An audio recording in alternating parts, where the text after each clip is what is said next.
name is Jim Garrison, and I'm an architect in Brooklyn, New York. I've been practicing architecture for 33 years, I think, at this point, and we're very interested in architecture that is both beautifully designed and very sustainable, or green, depending on what word you tend to use.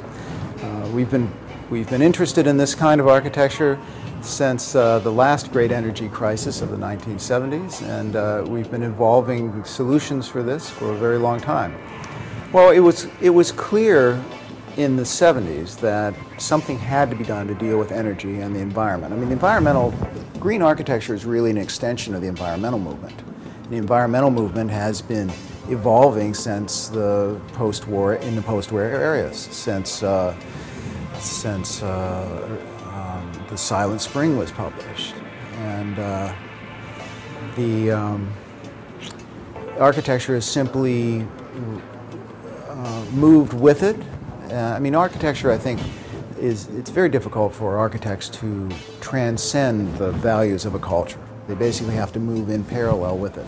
There are visionary architects, and for us, to some extent, we've moved beyond the culture, and it's been very difficult to sell and execute the things that we've been interested in. But at this moment, what's wonderful is that the culture is embracing the idea of green architecture and sustainability. And that is a fantastic situation. That is a situation we've been waiting for all of my career, really.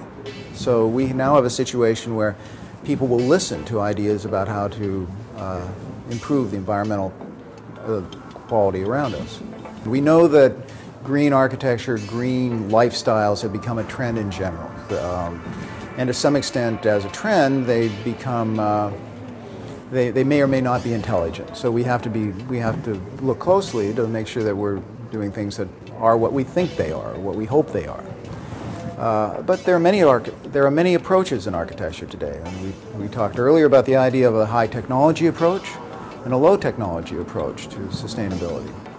In the end, we need to deal with everything that is part of the building process, from the way we live in buildings to the way we make them, how much energy it takes us to make them, and what we do with them when and if we're done with them. So it's a very comprehensive situation that we have to investigate now. Some architects look to this, some don't.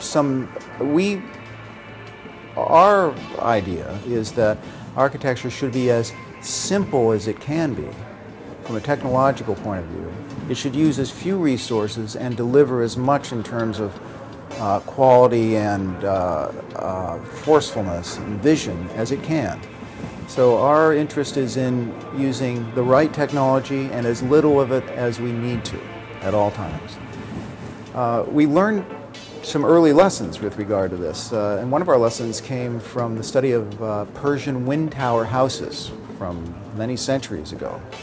Houses that use the wind, the sunlight, underground streams, the cooling effects of the earth, different places to live within a dwelling, all together in a comprehensive way to respond to the climate of Iran or Persia. And all this was done without any of the high technology devices that we use today. So it's an interesting situation we're faced with. The world evolved away from, building practices evolved away from this traditional approach to climate because there was tremendous energy available, and we no longer had to. In the 20th century, we could forget about these things. So we made buildings which are sealed out of glass that look the same on all sides, regardless of how the sun impacts them. And they're the same buildings whether we're in Dubai or we're in New York. They look the same. Now we know that any building that responds to its environment must be different in these two extremely different climates, but that was not the case over the course of the 20th century.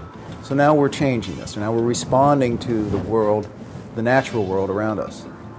So I think the question is, will we evolve quickly enough? I think our architecture can, but we all have to be a part of this.